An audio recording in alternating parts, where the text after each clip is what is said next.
Dear student, जेपीआईसी digital study में आपका स्वागत है। और 9th SST के अंतर्गत आपका टॉपिक है उदारवाद एवं रेडिकल समूह में अंतर।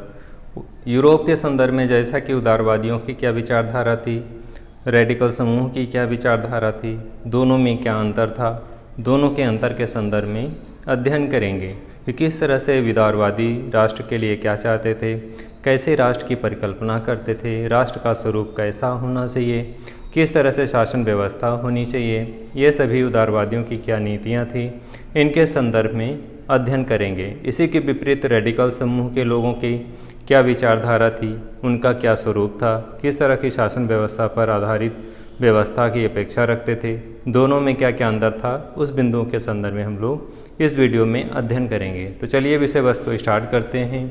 जैसा कि जानते हैं, उदारवादी व रेडिकल समूह यूरोप में दो विचारधाराएं थी।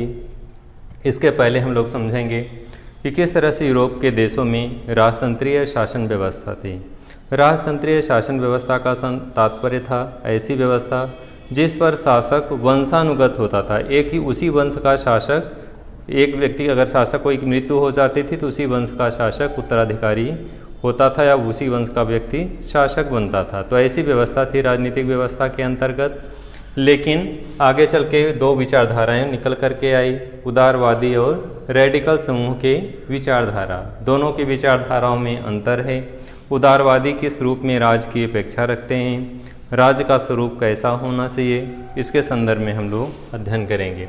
उदारवादी समूह समाज के परिवर्तन के समर्थकों में से एक था। यानी उदारवादी जो समूह था वो क्या चाहता था, समाज के परिवर्तन के पक्ष में था।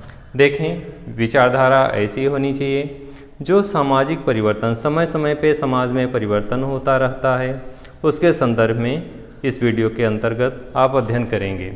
आगे बढ़ते हैं हम लोग। किस तरह से उदारवादी चाहते थे कि समाज में परिवर्तन का दौर हो।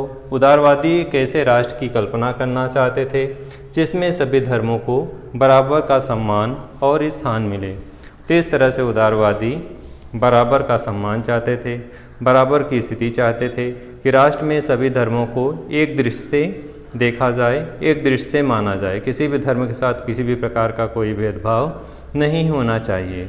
आगे बढ़ते हैं। इसी तरह उदारवादी चाहते थे कि एक ही समय यूरोप में एक ही धर्म को महत्व दिया जाए, उसमें किसी भी प्रकार का कोई भेदभाव नहीं होना चाहिए। उदारवादी समूह वंश आधारित शासकों को अनियंत्रित सत्ता के विरुद्ध थे। जैसा कि इसके पहले आप जानते हैं, राजतंत्रात्मक शासन व्यवस्था में वंश पर आधारित शासन व्यवस्था थी जिस पर किसी भी प्रकार का कोई नियंत्रण नहीं होता था। तो ऐसी व्यवस्था, इस सत्ता के खिलाफ थे उदारवादी। वे चाहते थे कि वंशानुगत पर आधारित शासन व्यवस्था समाप्त होनी चाहिए। आगे बढ़ेंगे हम लोग। उदारवादियों का मानना था कि सरकार को किसी भी व्यक्ति को अधिकारों का हनन करने का या छीनने का अधिकार नहीं होना चाहिए। तो उदारवादी क्या मानते हैं कि सरकार को किसी व्यक्ति के अधिकारों का हनन करने, उसको समाप्त करने का अधिकार सरकार को नहीं होना चाहिए। ये मानव का अधिकार है, मूल अधिकार उसका जन्मसिद्ध अधिकार है, और ऐसी कंडीशन में सरकार को किसी भी हालत में उसके अधिकारों का हनन करने का अधिकार नहीं होना चाहिए। इसी क्रम में आगे हैं। वे उदारवादी क्या चाहते थे कि प्रतिनिधित्व पर आधारित सरकार हो, यानी प्रतिनिधियों के माध्यम से शासन सत्ता स्थापित हो, जनता के मध्य चुनाव हो, और ऐसी कंडीशन में जो प्रतिनिधि हो वही शासन करे, उस पर किसी भी प्रकार का ना सत्ता का ना अफसरों का किसी भी प्रकार का कोई दबाव नहीं होना चाहिए। इस तरह से वे एक ऐसी सरकार चाहते थे जो शासकों के अफसरों के प्रभाव से मुक्त हो। अगला है, सुप्रशिक्षित न्यायपालिका द्वारा स्थापित किए गए कानूनों के अनुसार शासन कार्य चलाए जाएं। तो यानी उनका कहना क्या था कि सुप्रशिक्षित न्यायपालिका द्वारा स्थापित कानूनों के अनुसार ही शासन चलाया जाए। उपर्युक्त बिंदुओं के समर्थन में वे क्या कहते हैं कि वे एक ऐसे समूह की परिकल्पना करते हैं जो न्यायपालिका द्वारा स्थापित जो भी कानून हो उसी के अनुसार शासन चले। उपर्युक्त बिंदुओं के ये सभी समर्थक थे। यह समूह लोकतांत्रिक पूर्ण रूप से नहीं था। ये लोग सार्वभौमिक मताधिकार अर्थात सभी नागरिकों को वोट देने के अधिकार के पक्ष में नहीं थे। ये नहीं चाहते थे सभी लोगों को वोट देने का अधिकार प्राप्त हो। व्यक्ति विशेष के समर्थक थे, लेकिन सभी लोगों को मताधिकार का अधिकार नहीं देने के पक्ष में थे। इसी क्रम में आगे बढ़ेंगे। ये संपत्तिधारियों को चाहते थे कि उन्हें वोट देने का अधिकार मिले। जो धनी वर्ग है, जो उच्च वर्ग है, उनके विशेषाधिकार की बात करते हैं, उन्हें वोट देने के अधिकार के पक्ष में हैं। ये लोग उसका समर्थन करते हैं। अगला समूह है रेडिकल समूह का। रेडिकल समूह उदारवादियों के समूह से बिल्कुल विपरीत था। इनका मानना है ये ऐसी सरकार होनी चाहिए जो देश की आबादी के बहुमत के समर्थन पर आधारित हो। किस पर समर्थन पर आधारित हो? बहुमत के समर्थन पर आधारित हो। महिला मताधिकार के समर्थन में थे ये लोग। ये उद्योगपतियों और जमींदारों के विशेषाधिकार के विरुद्ध थे। जैसा कि उदारवादी संपत्तिधारियों के, उद्योगपतियों के समर्थक थे, वे चाहते थे कि इनको जो है वोट देने का अधिकार मिलना चाहिए, मताधिकार का अधिकार मिलना चाहिए। वहीं रेडिकल समूह क्या कहता है कि संपत्तिधारियों या जमींदारों को विशेषाधिकार नहीं प्राप्त होना चाहिए।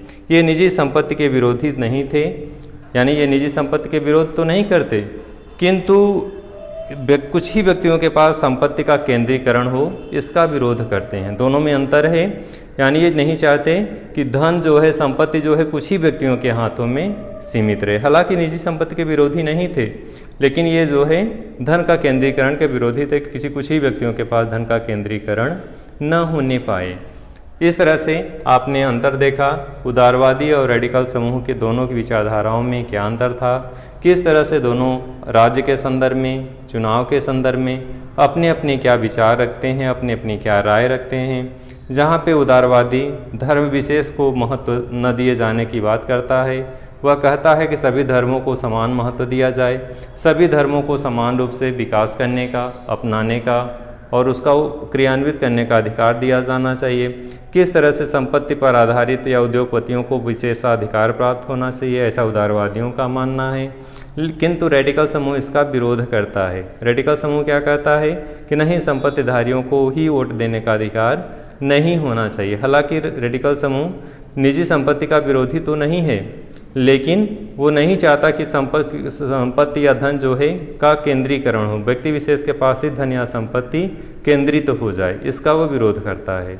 ऐसी स्थिति में आपने उदारवादी और रेडिकल समूह के संदर्भ में आपने अध्ययन किया किस तरह से दोनों विचारधाराओं में क्या अंतर है। तो यूरोप के संदर्भ में दोनों विचारधाराएं एक अलग अलग तरह से चलती हैं। इनकी अपनी अपनी सोच है, अपनी अपनी विचारधारा है और अपनी अपनी नीतियां हैं। डियर स्टूडेंट, आज के वीडियो में बस इतना ही। नेक्स्ट वीडियो में हम लोग फिर से मिलते हैं। धन्यवाद।